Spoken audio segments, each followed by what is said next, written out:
Friends, as we draw towards the end of the story of Ruth, Boaz now begins to take center stage. It's interesting that a story with promising beginnings as women seek to make their own way ends very conventionally with men who arrange the details of their place in Israelite society. What takes place at the city gates is a negotiation between Boaz and the person next in line to be the kinsman redeemer to the family. And this takes place with the elders who are seated at the city gate. Of course, they're all men. And it's quite interesting that Naomi and Ruth, who have been agents of their own future up until now, have no voice in this space. What happens at the city gates in this negotiation is based upon a number of cultural and Levitical practices. And perhaps maybe as we hear this negotiation, these practices may seem far removed from our own place and time. And yet, without getting too caught up in the details of what happens, it's important to note that as far removed as these practices may be, behind them lie some important principles. And the way in which they're enacted in this encounter opens for us a certain number of possibilities. And that's what I want to look at in this reflection now. What's interesting also to note is that suddenly and quite surprisingly, a parcel of land emerges. And we haven't heard anything about Naomi and Ruth having access to any land up until now. And this raises some interesting questions. If Naomi and Ruth had access to land, why were they forced to glean in another man's field? There are a number of explanations for why this might be so, but the most likely explanation is that before Naomi's husband left for Moab, he probably gave over rights of use for this land to someone else. If that was the case, with Naomi returning during harvest time, it would have been impossible for her to assert her historical right to the land during the harvest. She would have had to wait until the harvest was over in order to do that, in order not to prejudice the person who had planted and tended this land up until then. If that's the explanation, then Naomi would have needed a male person to negotiate this on her behalf, because she wouldn't have been able to own the title of the land in her own person. This negotiation which takes place raises important questions about who has a voice and in what spaces. And it raises questions about the many people who are prevented from accessing the places of decision making that affect their own lives. It's a big question to ask, and it's quite a challenging question to ask. In many ways, there are many who are spoken of and decided for without their active participation. And that happens in big ways, and it happens in small ways. One of the things that I will always remember from my time working in frail care was the many ways in which people who had become old and frail were dismissed in the decision-making around their own lives and their own well-being, as if somehow their physical frailty made them incapable of having any agency over their own lives, even though their minds were perfectly active. These were adult people who had lived long lives and gained much wisdom. They had a right to make choices about their own lives, but somehow the way in which we look at older, frailer people kind of writes them off in many ways. I'll always remember the stories of people who were taken out by their children and they were now in wheelchairs, and they would meet up with friends and acquaintances at the shopping malls. And they would always tell me how, People would look right over them in the wheelchair and say to their daughter, "How's your mom doing today?" as if they no longer existed. There are so many spaces and places where we sometimes dismiss others, where they don't have a voice to speak for themselves.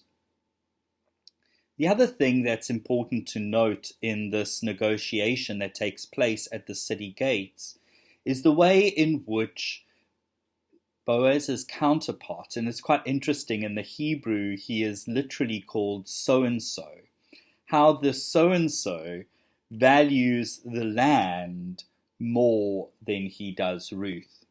And again, that raises big and important questions. In what ways do we often put finance and possessions? In what ways do we put economic interests above the value of people? And again, we do that in big ways and in small ways. But it's a challenge that's thrown out to us by what happens in this text. We use the phrase so easily, "It's just business." And the reality is that what we do always affects the lives of people. Just business is a way of saying, it doesn't matter what I do to you if there is another aim that I'm achieving. The reality is that human beings can never be means. They must always be ends. The encounter that takes place at the city gate results in Ruth and Boaz ultimately being married. Boaz stands as a counterpoint to this other so-and-so, who is only interested really in the land and his own economic interests. For Boaz, it is Ruth that is most important. The land is only just a means to securing a relationship with her. And it's an interesting contrast to take a note of in the story. But we also need to take note of in what takes place is the way in which Boaz uses the traditions and the cultures of his time, but also moves beyond them. Technically, according to the Levirate law, the land and Ruth had nothing to do with each other. Boaz, however, brings the two together, in contrast to what the Levirate law would have suggested. And so what Boaz does is he not only lives within his tradition, he's willing to use his tradition to advance the good of Ruth. And I think that's what Jesus went on to do when he was confronted about his disciples and their relationship to the Sabbath. And Jesus said, "For the Sabbath there is to serve human beings, not human beings to serve the Sabbath." This interaction that takes place asks us, what is it about our traditions and our principles that we sometimes need to relook at in order to continue to value and advance the well-being of the human beings that those principles and cultural traditions are there to serve? It's a big question again, and it's something that we do need to reflect on. As we come to the end of the book of Ruth, we realize that this story has a happy ending, and like in the book of Job, it seems that all is restored in the end. Naomi is left happy and blessed. However, what blessing looks like is called into question also in the encounter that takes place at the city gate. The blessing that is offered to Ruth as she enters into Israelite society mentions people who had very fraught histories. Tamar and Perez, also Rachel and Leah. These are not necessarily blessings you want to receive. These are difficult blessings. Their stories are full of strife and even violence. And maybe what this blessing that's offered at the city gates asks us to do is to reimagine what a blessing is. We tend to think of blessing as everything going well. Blessing is when I have a new car. Blessing is when I can afford a new house. Blessing is when I've received an unexpected amount of money. Blessing is when my child does well at school. We tend to name the other things curses. But what this blessing invites us to do is recognize that blessing isn't just everything being nice and hunky-dory. Blessing is our lives serving a purpose. All of the characters that are mentioned in this blessing that is offered to Ruth by those who sat at the city gates, all of these characters had difficult stories, but their lives served a greater purpose. If we can find a greater purpose, if we can allow our situation to serve a higher hand, that situation, our lives, can become a blessing. And so we find that in the end, the story comes together, but it hasn't been an easy journey. And certainly we know as we look at what will unfold in the rest of the story leading up to King David, there will still be failed moments, there will still be human frailty that comes into the picture. But Israel is on a trajectory. It's serving a purpose. I want to invite us to take a look at some of the themes that emerge from the book of Ruth as a whole. There are probably 4 basic themes that we can find in this story. First of all, no one is to be left destitute. The community is responsible for feeding the hungry. Secondly, loneliness and despair must not be ignored. Recognizing such emotions are part of our broken human condition, and the community of faith is called upon to perform acts of healing. Also, we find here that marriage and children are not the only way of responding to loneliness. The story also contains the offer of friendship between adults, between women, between men, and the invitations to participate in a larger community circle can overcome our sense of isolation. Thirdly, children are valued, and so are old people in the story. Both are to be held tight and cared for. And fourthly, the marginalized outsider may be appropriately pushy towards being included, and those in the center are called to move towards the margins and the marginalized.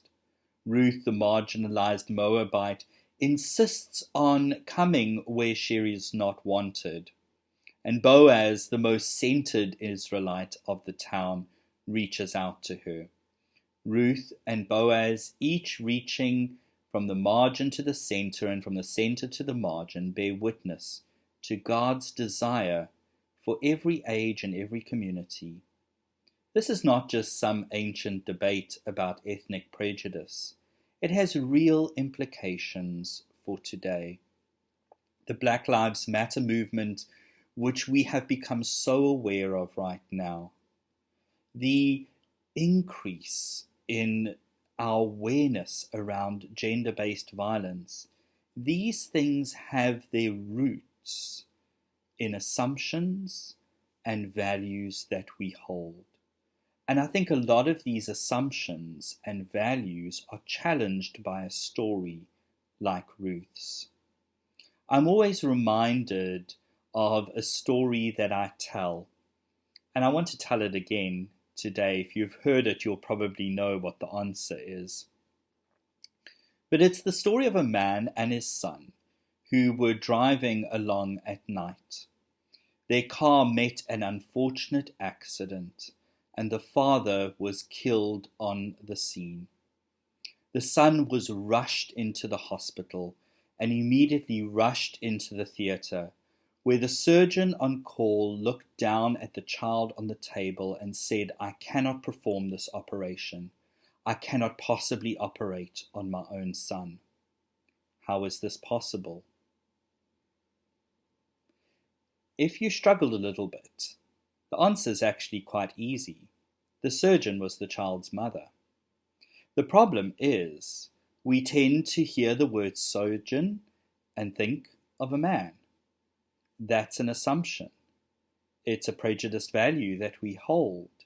And it speaks to the way in which many of our prejudices and sometimes our blind spots are deeply rooted within us.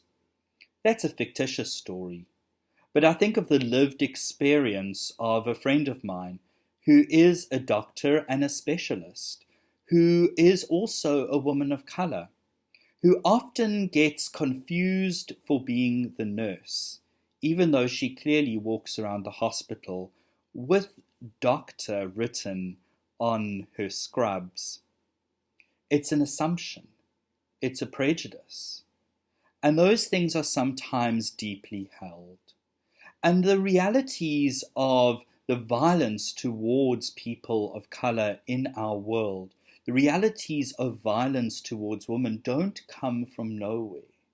They come from embedded social structures that are revealed in the book of Ruth, and which the book of Ruth invites us to challenge. The book of Ruth invites us both to resilience in the face of difficulties, in the face of circumstances which seem beyond our control, as well as to resistance, to taking agency and enacting change in the ways in which Ruth and Boaz do in their own story. I hope that you've enjoyed the journey so far, and we'll wrap up our reflections at the beginning of next week. But I'm going to invite you to reflect further in the questions and in the thoughts that will be shared on our Facebook page. Friends, be blessed, and shalom.